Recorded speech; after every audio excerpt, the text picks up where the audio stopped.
Matapos maglandfall ng bagyong Tino sa huling pagkakataon sa Iloilo City kaninang hapon, patuloy ang paghina nito habang binabaybay ang katubigan ng Pilipinas sa kanluran. Kaninang alas 5 huling namataan ang lokasyon ni Bagyong Tino sa Patnongan, Antique, kung saan napapanatili nito ang lakas ng hangin na 130 km per hour habang pabugso ng hangin naman na 180 km per hour.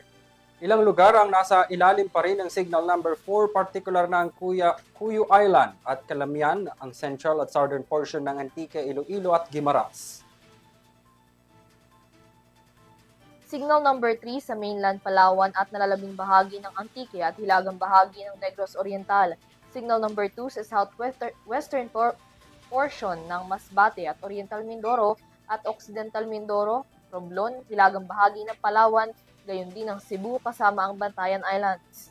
Batay sa pagtataya ng Pag-asa, tuluyan ng lalabas sa Pilipinas ang bagyo sa darating na Huwebes. Samantala, bukod sa dalang hangin ng Bagyong Tino, mararamdaman ang pagbugso ng hangin at pag-ulan sa ilang lugar sa Luzon dala ng hanging amihan at shear line. Inaabisuhan din ng Pag-asa ang mga residente mula sa mga coastal areas na sumunod sa payo ng lokal na pamahalaan, lalo na ang mga residenteng mula sa Palawan dahil sa banta ng daluyong. Nakataas pa rin ang gale warning sa mga coastal areas kaya't ipinagbabawal ang paglalayag ng mga sasakyang pandagat.